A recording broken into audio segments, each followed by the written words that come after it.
Om Sahana Vavatu Sahanau Bhunaktu Sahaviryam Karavavahai Tejasvinavadhitamastu ma Vidvishavahai. Om Shanti Shanti Shanti.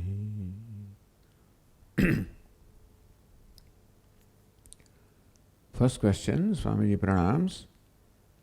I would request Swami to explain the difference between Satyam and Ritam. Are they same? Are both values to be lived? Thank you so much. So in our prayer we have Ritam Vadishyami, Satyam Vadishyami. In fact, Ritam also means truth, Satyam also means truth. But when both of them are used in the same sentence, then a slightly different meaning assigned to the two of them. Then Ritam means the truth in keeping with the scriptures. And Satyam means speaking truth or behaving truthfully. I have value for speaking truth, and I speak truth. But it is not enough that I just speak truth. What I know as truth is what I should speak, of course. And Satya means, if it is speaking truth, then I should speak as I know it to be.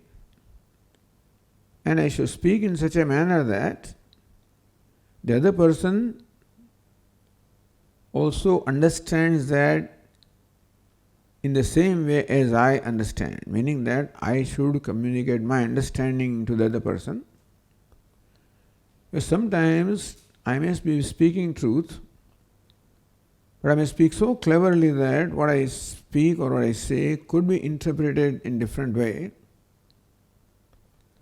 So some people deliberately do that.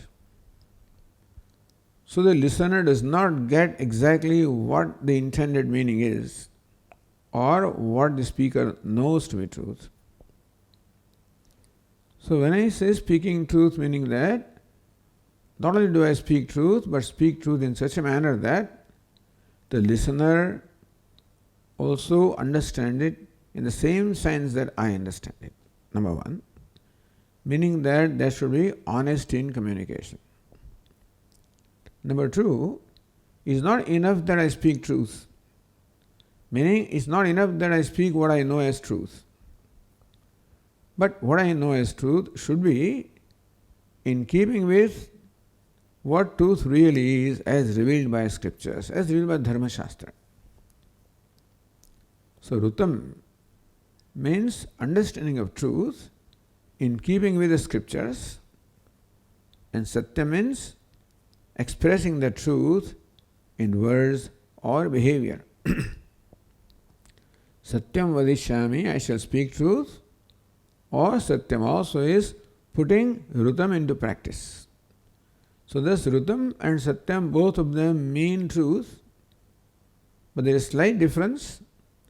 The Ritam is truth in understanding, where the understanding is in keeping with what the pramanam is, what the valid means of knowledge is, what the aptavakya is, meaning that I should know the truth from valid source.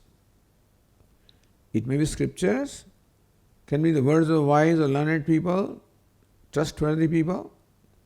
So I must make sure that my understanding of truth is in keeping with what is, and then Satya means I express the truth in words such that it is communicated in the same way as I understand, or I express the truth in my behavior. So this is called Satyam, Ritam and Satyam. So Ritam is truth in understanding, Satyam is truth in implementation of that understanding. We can say that.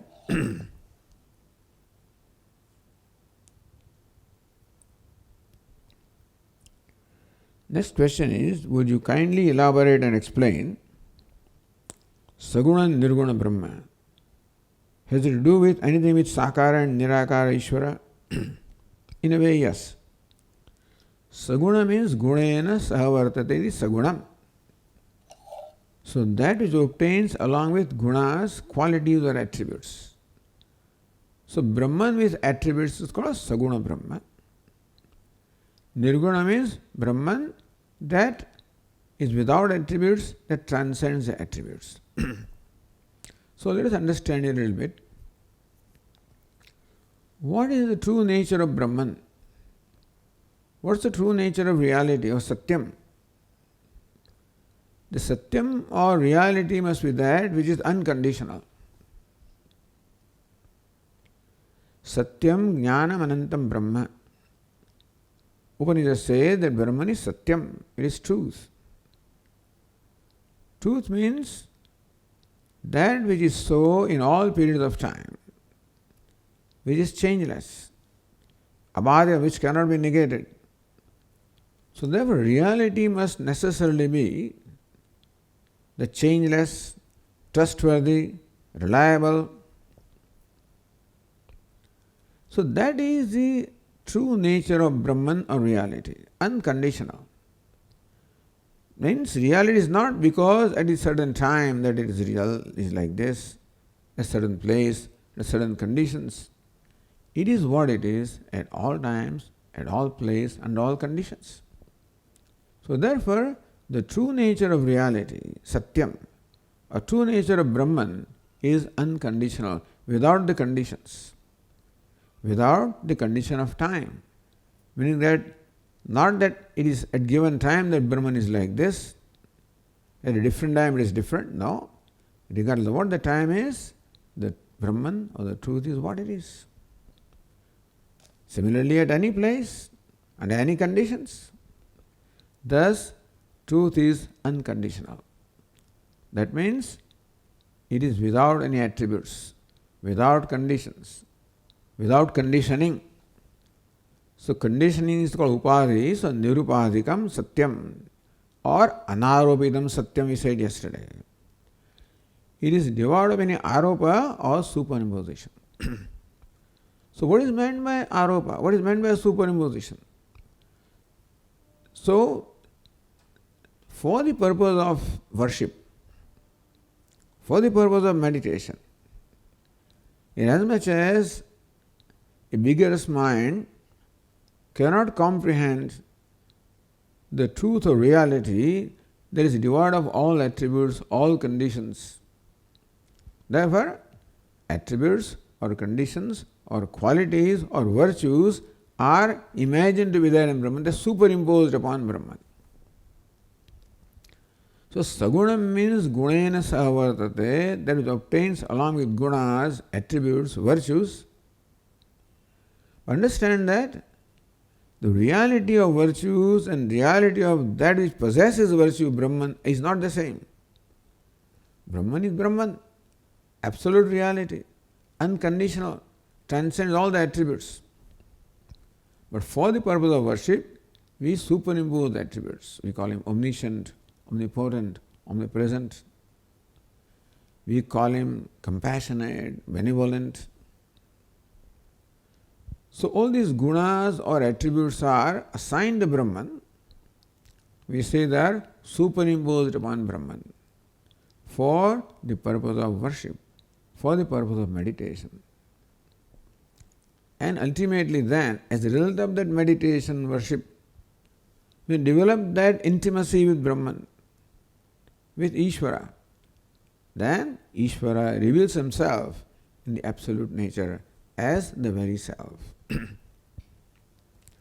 So yes, the true nature of Brahman is Nirgunam Brahman, Nirupadhikam Brahman, Brahman that is unconditional. When we say it is devoid of any virtues, it doesn't mean that it is virtueless. Virtue is not enough to describe it. Attributes are not enough to describe it. No virtue or no attribute can do justice to the limitlessness that Brahman is. So when it says Brahman is without virtues, looks like that it doesn't possess any. No. It does not need virtue to be what it is. It is limitless. All virtues are included and it is beyond that. Therefore, Brahman doesn't require these virtues to be limitless. It is limitless by nature. Therefore, it is love by nature. It is happiness by nature, wholeness by nature, fullness by nature. Therefore, the one who knows Brahman is a self, in that one, all these gunas or virtues become manifest, which we attribute to Brahman. Therefore, a wise person is a kind person, a compassionate person, a virtuous person, a good person. So this kindness, compassionate, virtue, goodness, all of these we look upon as possessed by Ishvara. And so when Ishvara or Brahman manifests as a self, all these virtues become evident. Meaning that all these virtues they find their culmination in Brahman. Whereas Brahman is without virtues, not without, it is beyond virtues. All virtues find their culmination in Brahman. So we know kindness all right. We know kindness in a relative sense. Kindness as opposed to cruelty. Goodness as opposed to evil. This is how we know. So when we look upon even Ishvara as possessing these virtues, those virtues exclude the opposite. Ishvara cannot be cruel. Ishvara cannot be unkind. On the other hand, Brahman, or the ultimate reality, ultimate nature of Ishvara is that Ishvara is not even opposed to cruelty, understand? That kindness is such that it is not opposed to cruelty. That virtue or goodness is such that are not opposed to evil. He accommodates everything. That is what is meant by transcending everything. So that is the limitlessness of Brahman. That's the limitlessness of reality. We call it Nirgunam Brahma. You have to use some word. Nirgunam Brahma, Nirvishesham Brahma, Nirupadikam Brahma. So Brahman without guna or attributes, Brahman without qualities, Brahman without conditioning. All of these expressions we use to eliminate any idea of limitation in Brahman, in the truth, in the reality. So it is not that Nirvishesham Brahma is opposed to Savishesh Brahma or vice versa. Nirvishesham Brahman alone appears as Savishesh Brahma. Nirguna Brahman alone appears as Saguna Brahma because there is only one Brahma. So Sopadikam, Nirupadikam, Param, Aparam. The Mandukya Upanishad, Aparam Brahma, Param cha, Aparam cha. So Brahman is Param as well as Aparam. What is Param Brahma, the limitless Brahman, the attributeless Brahman, alone appears with virtues, attributes for the purpose of worship. So there are not two Brahma, only one. In true nature, Brahman transcends all the attributes, but for Vyavahara, it appears with attributes. So Nirguna Brahman and Saguna Brahma. Upon Brahman, you superimpose gunas, qualities, attributes, virtues, then we call it Saguna Brahma, Savishesh Brahma. Even Sakara Brahma also you can say, but Saguna does not have to be Sakara. You can have Brahman, Ishvara can be Nirakara and possessed of all the virtues. So Saguna Nirakara, Saguna Sakara. Brahman possesses the virtues but not confined to any akara or form. Brahman possessing virtues as well as form. So Saguna Sakara, Saguna Nirakara, Nirguna Nirakara. This is how they will use the terms to describe Brahman or Ishvara. They are all one, except that we superimpose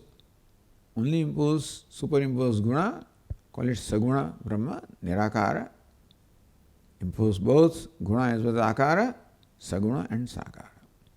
So for the worship, Saguna Sakara is most convenient.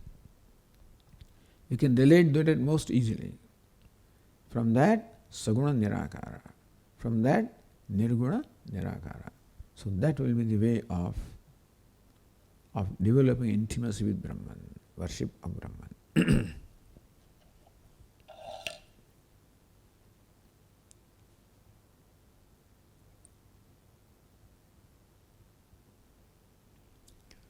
Next is, should Om be chanted mentally or loudly?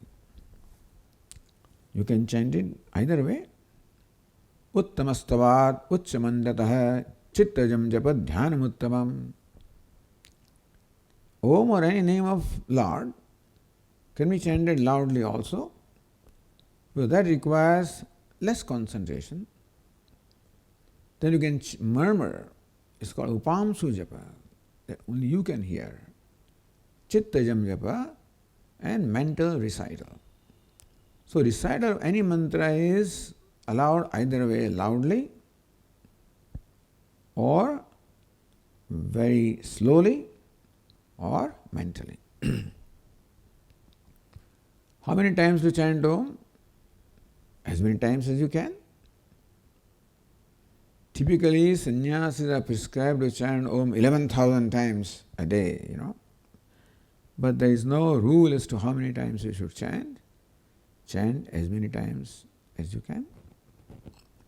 How should we chant? As I said, you can chant loudly.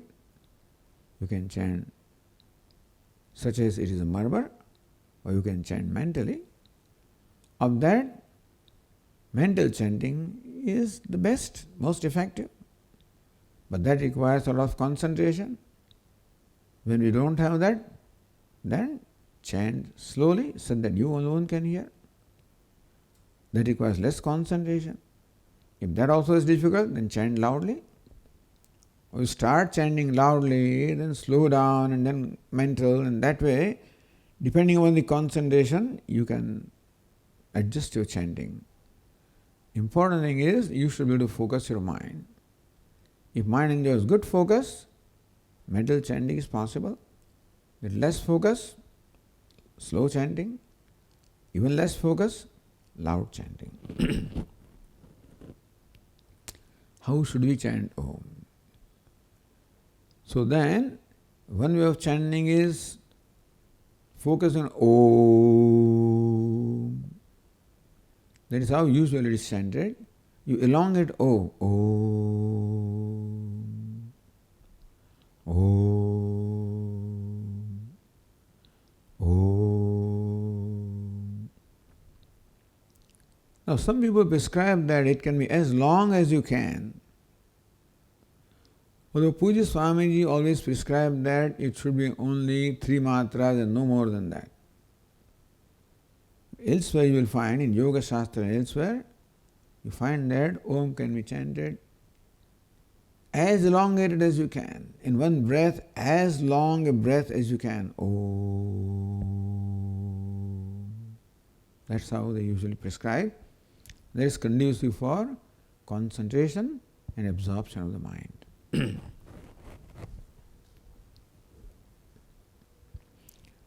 Next question is, could you please explain how Upanishad is a prakarana? What is prakarana? Shastrika desha sambaddham, shastra karyantare sthitam. That which is connected to one aspect of Shastra. During the class we said Brahma Sutra is a Shastra, Bhagavad Gita is a Shastra. That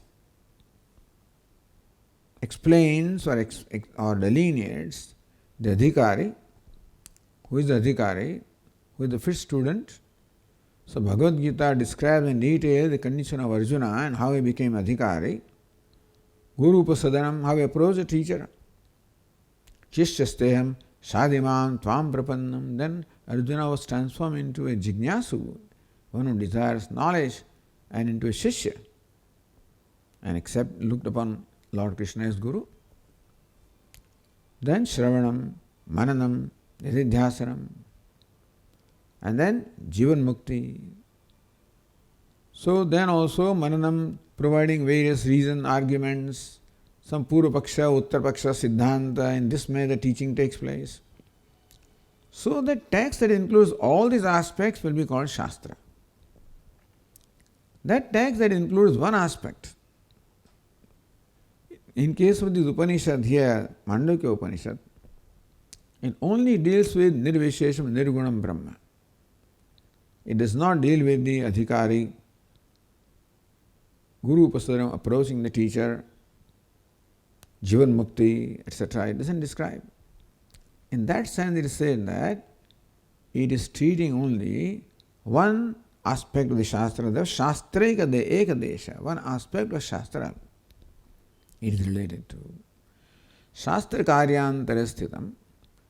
It accomplishes what the Shastra accomplishes, namely that it gives us that part knowing which you attain your goal, namely moksha.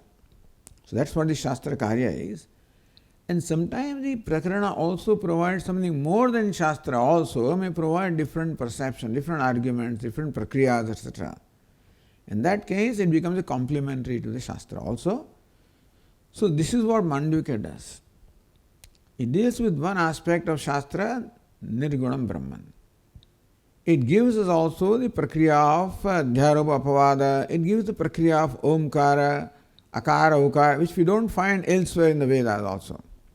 In that sense, Shastra Karyantara, it does something more than Shastra also does, Veda does. So that way, the whole text consisting of 4 chapters is called Prakarana. So that includes Mandukya also, the Prakarana. And so Mandukya takes its cue from the Vedas, which reveal Omkara as the means of knowledge of Brahman. Brahma Pratipatti Sadhanam. Omkara is presented as the means of Brahma Pratipatti, the knowledge of Brahman. So how would you know Brahman? Through Omkara? That's what Upanishad explains. The various statements that we read this morning, they do not explain, they simply make a statement. Sarvam Khalvidam Brahma. Then you understand it. Om iti idagum sarvam. How that is so? So how do you, then of course the Tikakara has explained that here it is what is meant is meditation on Brahman, here is what is meant is merger of one into the other, etc. But Mandukya describes exactly how Omkara becomes the means of knowledge of Brahman. So it says Chatushpat. The Atma has 4 quarters, we'll discuss tomorrow. The waker, the dreamer, the deep sleeper, the first 3 quarters, and the Turiya, the 4th quarter. So these 3 become the means of knowing the 4th one. That way, Mandukya Upanishad explains how Omkara is means of the knowledge of Brahman. In that sense, it can be called the Vyakhya of the statements which were made by the Vedas elsewhere.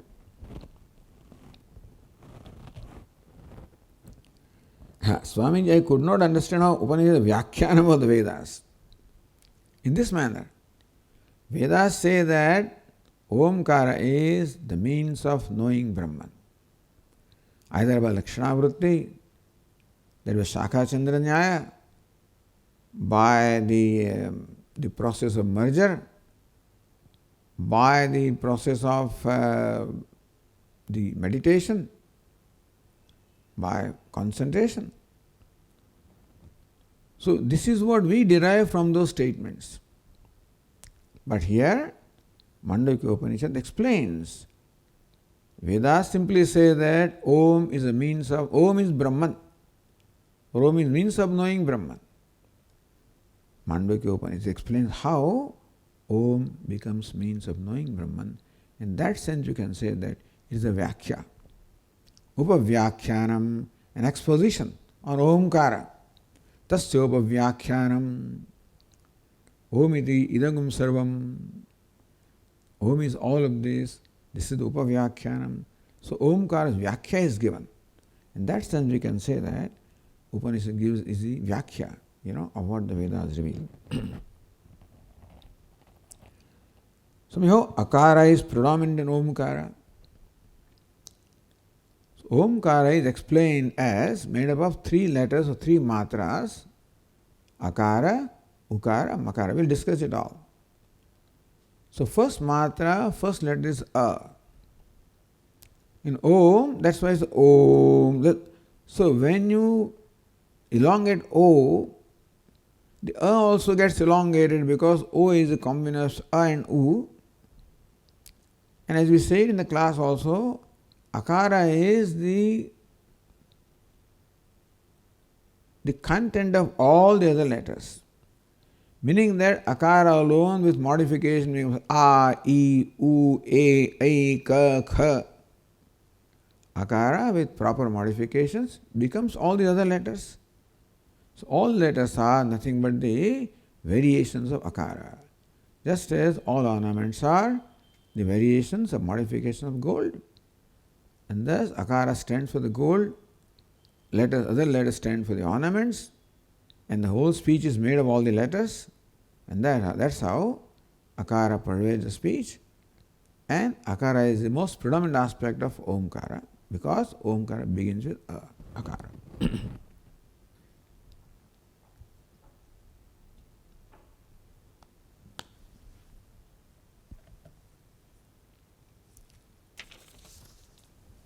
Any other questions received? Okay.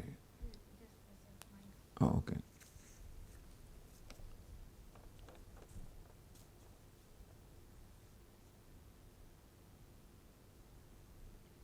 Question. How did Bhashyakara establish Om as Brahma? Is it as locus of everything? Is this established by Shruti quoted on page 10? It is not Bhashyakara that establishes Om as Brahma. It is Veda that establishes Om as Brahma. So Veda says, Om iti dugam sarvam, Om iti aksharam idam sarvam. That Om is Brahma is something that is revealed by the Vedas. Bhashyakara explains how that is so. How Omkara takes quotations from elsewhere from Veda. Akaro is sarva vak, how akara pervades all the vak or the speech. And akara is what is predominant, Omkara, that Omkara pervades all the speech. That way Bhashyakara provides reasoning of what the Upanishad declares. Upanishad declares that Om is Brahma. And Bhashyakara explains how that is so. Next is, we said name becomes the basis of form,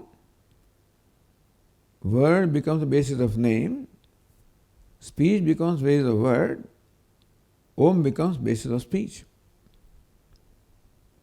Call it basis, or Om includes all the speech includes all the words include all the names, and names stand for all the forms.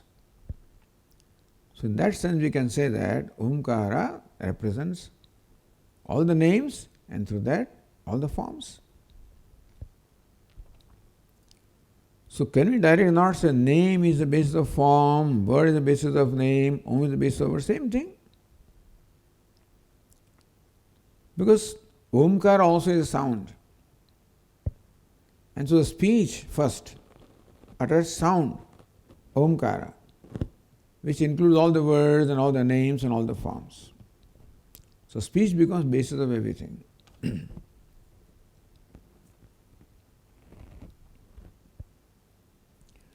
Why do we need one more variable, speech, since speech is combination of words? Speech means sound.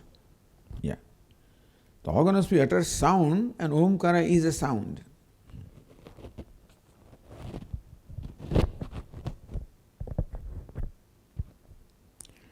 Third question, effect is in cause. It was mentioned that effect is within the limitation of time, cause is beyond limitation of time. Aren't effect and cause of the same degree of reality here? And so, shouldn't they necessarily have same characteristics, meaning limited in time? the effect and cause enjoy same degree of reality. Both are mithya. And when we say that the effect is beyond time, it means time potential is there, cause is beyond the time. Time is potentially present in the cause. The pot is potentially present in the clay. So also time is potentially present in the cause which is avyakta, unmanifest or undifferentiated. Like in deep sleep state, time is potentially present but not manifest. Space and time are potentially present. Had they not been potentially present, they could not become manifest when we wake up. So if effect was not potentially present in the cause or unmanifest, it could not become manifest. However, the effect is potentially there in the cause. Meaning that what all is there in the effect is not evident in the cause, it is potentially there. The way we call it unmanifest. So all the 3 periods of time, all of these are effect. They are potentially there in the cause, but not manifest. That way the cause is called avyakta or avyakruta. And so, otherwise both of them are mithya. In that sense, they enjoy the same degree of reality.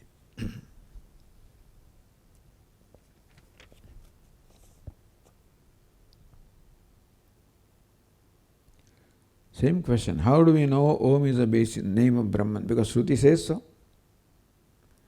So Om is Brahman and Brahman is Om. That's what we saw in the first 2 mantras of Mandukya. So we have to develop a samskara so that pratyaya develops in the mind, yes. For any word to reveal its meaning, you must have samskara. Say it for the word pot. To reveal the meaning, the object part, the samskara must be there. To a child who does not know any language, we heard a part, he doesn't know what a part means. So we create samskara in him. So mother says, where is the nose? He says, here. That is nose. Where are eyes? The child will show eyes. So that's how mother gives the meaning of the words. What is nose? The child doesn't know the meaning. The mother then creates the connection between the word and meaning by creating understanding of samskara. So when that is done repeatedly, then child remembers this is nose, this is ear, eyes, ears. And similarly, all the words are learned by the child that way.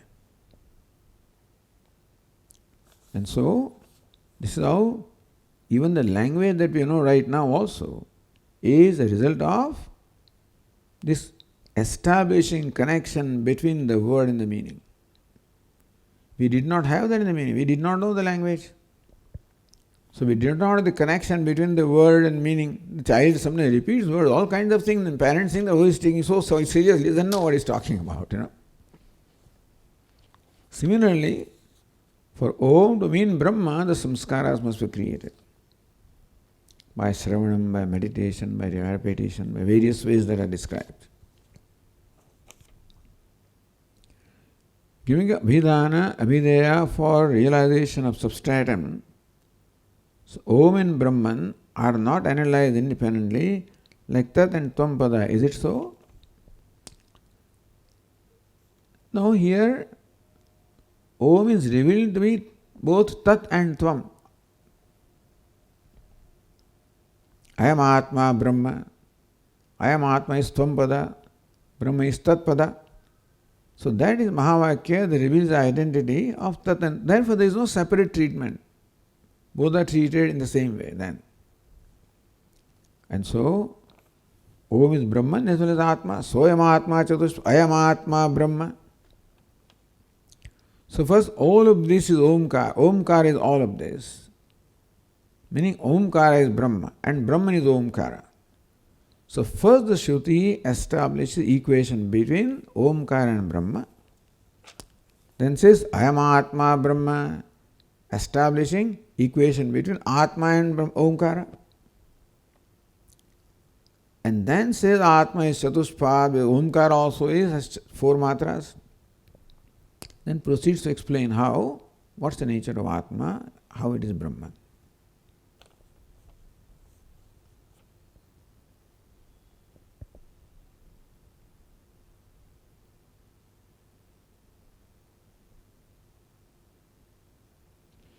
And the seeker of our mind should have firm resolve that indeed Om is the name of Brahman. Developing that samskara, that oneness, so as soon as Om is uttered, Pratyaya Brahma is developed in mind. So that is the whole purpose of Shravanam, Mananam, this is an upasana. So that Om, utterance of Om creates the knowledge of Brahma in the mind is a result of all these vichara that will be carried out in Mandukya Upanishad. And before that, the subtlety of mind which is a result of Karma Yoga, Upasana and then vichara. So all of these contribute to establishing that connection between the word Om and Brahman, that is the meaning of the word. Is it like dropping Nama, name Rama and form Rama? Yes. First of all, name and form Rama is connected. And then you drop both of them because to get the nirvishesha that Rama is. So first establish connection between name Rama and form Rama. That is sadhana. By meditating, worshipping Rama with the help of the name Rama. When that is done, then you now want to transcend that. So then you drop both of them, recognizing both of them relative reality. So drop both of them to recognize substratum as your own self. So name and form both have dropped together because both are one. One doesn't stand apart from the other. So one can drop it only when detached with name and form. True. Detachment does not mean indifference, understand. Detachment means that now I understand I have enough attachment and I want to, the attachment now has to evolve further such that I do not want even difference between myself and Rama. So Rama, name and form are still looked upon as separate from me. Now my attachment is to know Rama as my own self, you see. Detachment does not mean that we become indifferent to Rama. That now my attachment devotion is so much that I do not want any separation with Rama. So that's the name and form of Rama is dropped. That Rama is recognized as my own self. Om. Om Purnamadah Purnamidam Purnat Purnamudachyate Purnasya Purnamadaya Purnamevavashishyate. Om Shanti Shanti Shanti. Hari Om. Shri Gurubhyo Namaha.